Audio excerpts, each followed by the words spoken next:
Blood trickled down Maya Johnson's cheek as Officer Daniels smirked, holstering his weapon. Just another black troublemaker put in her place, he thought. With no clue, he'd just kicked off the worst month of his life by messing with the only woman in Charleston who could actually break his entire world apart. You ever watch a man throw away his career in one bad second? Yeah, that happened right in front of me. Before I dive in, let me ask you, if you were in Maya's shoes, would you fight back or let it go? Because what unraveled next didn't just expose a racist cop. It pulled back the curtain on decades of rot eating away at an entire city. It started on a Friday night. Rain tapping on the windshield of Maya's 10-year-old Honda as she cut through Charleston's historic streets, the kind of place where Southern charm is just a thin coat of paint over old, stubborn walls. Maya Johnson, nearly 50, exuded this quiet, grounded energy. You'd never peg her as the first black female Navy SEAL commander in American history. No sign on her face of the battles she'd fought or the doors she'd kicked down. That night, she was just another tired woman heading home, denim jacket, old sneakers, but her mind? Always scanning, always calculating. 25 years of military discipline doesn't wash off just because you're out of uniform. So when blue lights lit up in her rear view and she realized she was 5 miles under the speed limit, that discipline snapped into place. Hands on the wheel, voice steady. Every movement slow and announced. Officer Trevor Daniels stalked up to her window, palm already hovering over his gun. License and registration. He barked, eyes hard. No hint of why he stopped her. She asked, polite as a pastor's daughter, "May I ask why I'm being pulled over?" Daniel's jaw clenched. Broken tail light. Maya almost laughed. Her car had been serviced 3 days ago. But she didn't push, just reached for her purse, talking through every step. That's what it means to be black in the South, even now. You know what I mean? When Daniels looked at her ID, he sneered. "You're a long way from the east side, aren't you?" She held his stare, steady as a stone. "Just heading home, officer. Anything wrong with my tail light? I'll get it checked."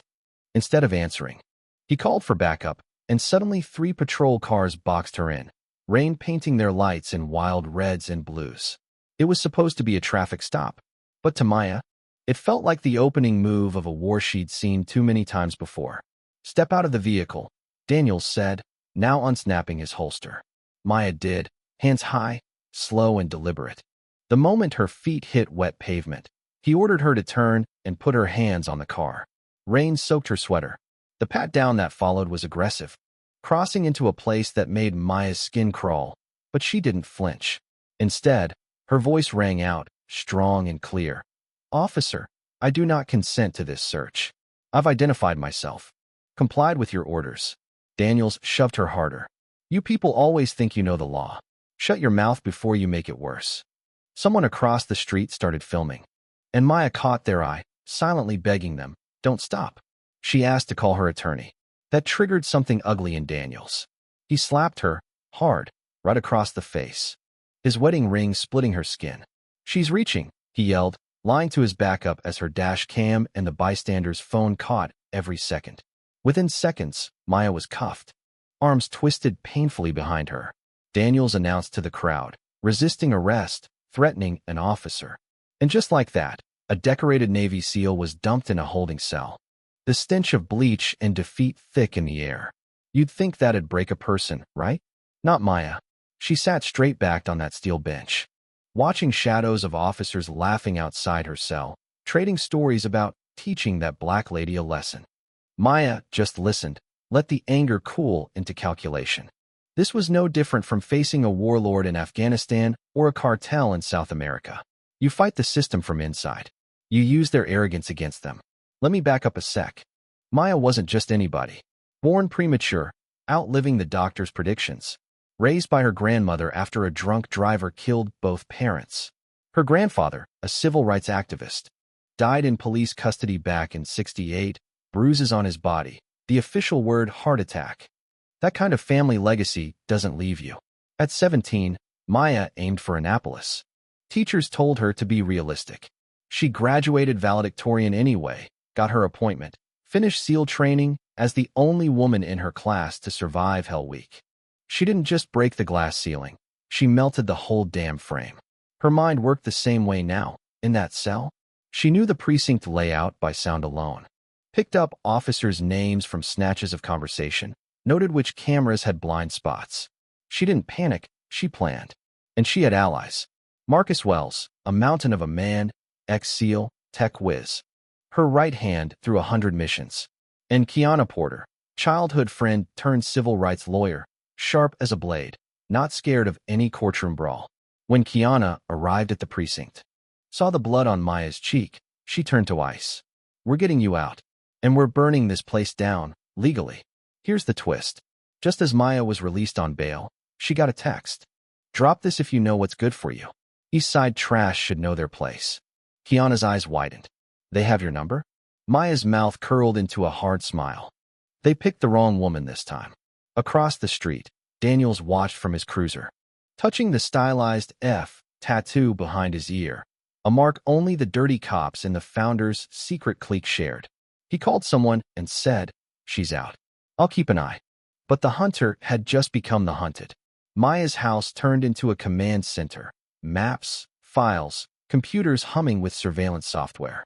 Marcus brought in gear from the kind of supply closet that technically shouldn't exist outside government ops.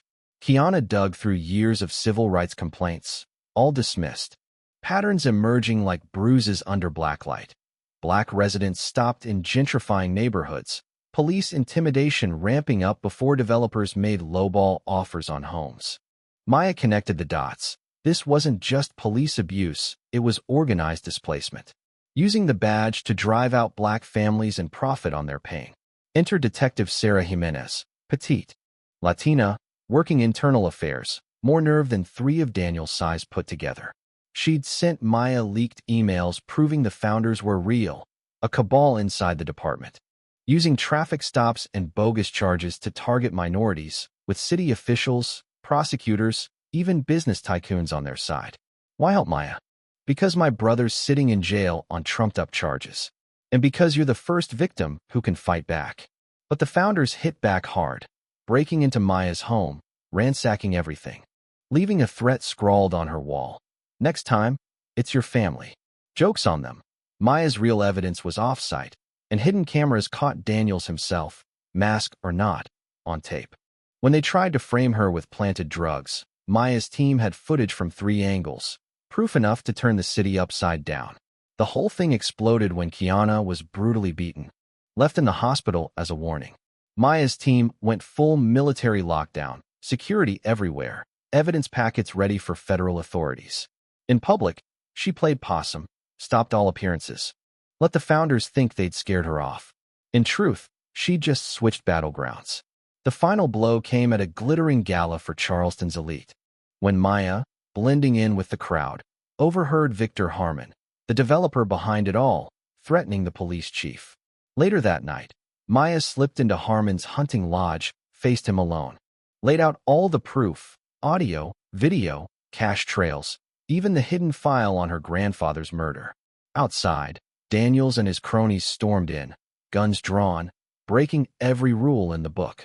Maya led them on a wild chase through the woods, taking them out one by one. No lethal force, just skill, like she was back on SEAL Ops. By dawn, federal agents had moved. Dozens of arrests. Body cams caught everything. Tattoos, threats, racist slurs, money trails. Charleston finally saw the truth. The founders were a cancer rooted in profit and hate. Media went wild, protests roared. The whole system reeled. In court, Maya, dress uniform, medals shining, told her story, calm and relentless. The jury took just hours, guilty on all counts. Daniels and Harmon, 20 and 30 years behind bars. Reforms swept through the city. Old cases reopened. The East Side preserved, families coming home. 6 months later, Maya stood in the rebuilt neighborhood, pocket watch from her grandfather in hand, Kiana by her side. Justice had come to Charleston, not by violence, but by brains, courage, and unity. As for Officer Daniels, last I saw him, he was led away in cuffs, rage burning out in his eyes. No match for the woman he tried to break. So what do you think? Was Maya right to work inside the system, or should she have fought fire with fire? Drop your thoughts below. Let's talk about what justice really means. and what you do if you face down the kind of corruption that's supposed to be impossible to beat. If you believe communities need more warriors like Maya, hit like, share this story, and subscribe for more true stories where ordinary people become legends. Because sometimes, the most dangerous weapon in the room isn't a gun, it's the truth, wielded by someone who refuses to back down.